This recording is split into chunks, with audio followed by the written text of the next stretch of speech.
Thank you. Just to give you all a little bit of an update or background, if you will, on IX Investments. And fundamentally, we are a permanently capitalized holding company. And I think that our model is rather different from a lot of the other models that you all have probably seen. So if you're an entrepreneur, you're out there hustling for money, trying to raise funds, et cetera, you're likely going to go to some form of investor who's looking at a fund, right? We are not a fund. And I think, candidly speaking, we get a lot of crossed eyes, if you will, when people try to figure out exactly what it is that we're trying to do. Fundamentally, we're trying to prove out the hypothesis that you don't need to sacrifice returns. You can actually profit for purpose.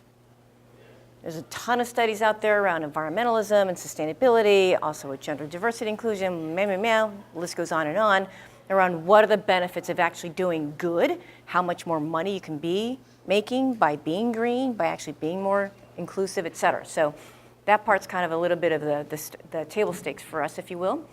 I think the next page probably shows a little bit more about why Trevor and Howard, who founded IX, thought of establishing first a permanently capitalized holding company. So fundamentally speaking, with funds, right, you've got a very fixed time horizon. Typically, funds are anywhere from 3 to 7 years, maybe 10 years max. And candidly speaking, a lot of the big problems that we're trying to address cannot be met in that kind of time frame. And so we wanted to establish a vehicle and a methodology for actually being able to invest with a much more longer term time horizon. You know, Howard Warren Buffett is one of our founders. He's the grandson of Warren Buffett. And so candidly speaking, we're very inspired by the Berkshire Hathaway value investing model and methodology and how you want to think about that mindset. Secondly, again, same thing, relatedly to that with respect to the holding company model, the LPs and GP models, the alignment just isn't there with respect to the incentives, again, that long-term vision. And lastly, you've got a whole bunch of transaction and operating costs associated with funds activities that we felt was kind of lacking. And so in our particular case, we are looking at investing in a multitude of different fields. We're a multi-strategy platform. We invest in everything from, and I'll show you on this next slide, but everything that helps to combat climate change, addressing gender equality, investments in media. We're also looking at taking a look at affordable housing, workforce housing, and potential other platforms as well. But our model is that we don't necessarily need to have all the brainiacs on our team to be able to execute on this. We seek to partner with other brains and other nerds who are much more knowledgeable and passionate and have a lot more experience in this particular state or particular areas to be able to invest with us.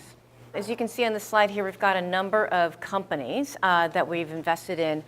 So in renewable energy, we're partnering with both a solar company as well as a municipal waste to biofuels for jet fuel company. In those particular cases, at least for waste fuel, it's an investment in an operating company. So we actually have an investor stake in that that's focused on activities in Latin America. With respect to green commercial real estate, which is very much in alignment with my previous background as Chief Sustainability Officer of the United States, we're partnering with a local real estate fund to build out a fund, right? Candidly, that's just how the real estate commercial development industry works. So we're developing our own impact fund associated with that. We're also seeking to address gender equality, as I touched on earlier. Slight nuance difference from a lot of the great work that people like Tracy and others are doing here. We're looking to really make investments in those areas that help unleash the economic productivity for women.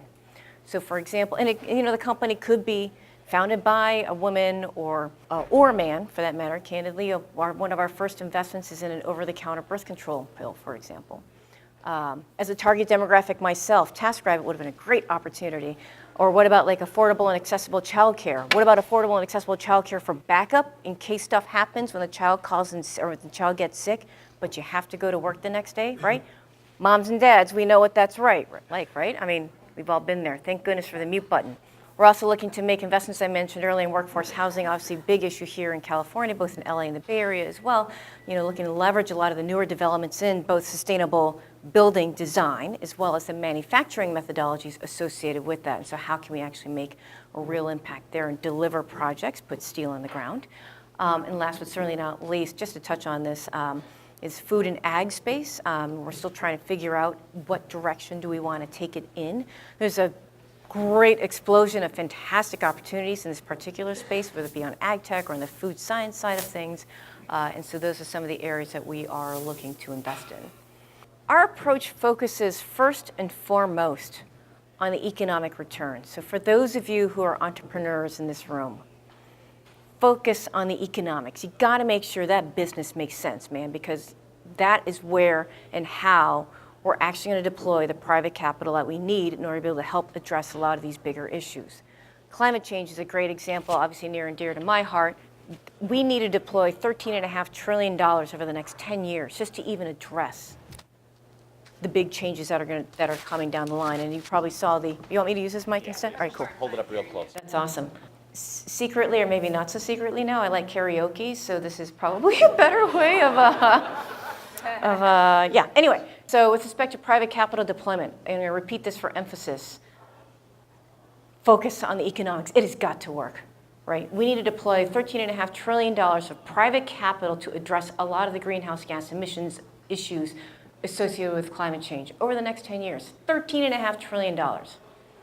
Right, that's like sovereign wealth fund money, that is of course government, but that's sovereign wealth fund money, big institutional investor money, and we are starting to see a great uptick in that. We're starting to see a lot of uptick in both the investments as well as the players in the space, people like Aligned Intermediary, for example, making investments in utility scale solar, EV charging infrastructure, et cetera. China and India making great leaps and bounds in that regard, but we still need more.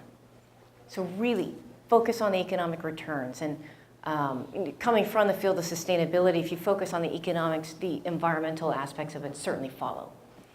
Maybe it's also because of the Japanese descent. In our culture, we come from a very resource-constrained environment. It's kind of naturally baked into, at least certainly the Japanese culture's way of thinking. So approach it from that kind of a perspective, or that if you want to use that as a story for selling your particular business to an investor, you got to be able to help articulate the economics. Secondly, also, I would add, or a recommendation, unsolicited, for the entrepreneurs in the room, you really got to think about what's the impact that you want to have, and candidly, how do you define your impact? And how does the investor define the impact? I think you've heard some of the previous speakers today touch on that point as well. It's very much a marriage process, right? You want to find the right investors that you want to work with. Maybe it's just me and my value. I want to make sure that I'm working with people with whom my values are in alignment. So make sure that your impact definition thereof is in alignment with their impact definition, as well as, candidly, how they measure it. I think Brett did a great job earlier showcasing a lot of the various metrics that are out there and available today, published by a lot of wonky people like the GIN, SASB, et cetera, thinking through what are the various metrics that we can use with IRIS. IRIS is great. It is very detailed. There are dozens, if not hundreds, of metrics that are out there. So how are you going to actually measure and demonstrate the impact? I think that's going to be certainly very key. So you need to be able to articulate your two things, economic returns and how you're going to measure your impact. And there's a third level of that story, if you will. I think it'd be great if, going back to some of the white papers and how you want to think about doing your investor pitches and decks, et cetera, what's your story? Why are you interested in this particular space? And why are you interested in making this kind of an impact? And why do you think that this way of measuring that impact is the right way to do it? Because if you don't have that down, if you can't convince yourself, your friends, and your family of that, you're not going to convince any of the investors that are out there about that, especially the skeptical ones. We're fortunate that as, we're starting to see a generational change, if you will, in the types of investors that we've got out there, Gen X and Gen Y. We saw some excellent statistics up there. Also with respect to the millennial generation as well, you start to see a bigger care about, if you will, for these social and impact issues and how are we actually going to make a difference type of thing. And so making sure that your story is in alignment with that is, I think, super critical. So it's a good time to be in this space because you're starting to see both interest in the consumers, the customers, the investors, as well as the providers seeking to meet that need. Kind of touched on this one a little bit earlier, and I'm happy again, I think we'll be sending this out later on today, but these are the various spaces that we are looking to play in. Food tech, water, energy, a lot of the probably same usual suspects for many of us in the room, especially if you've been hanging out at LACI.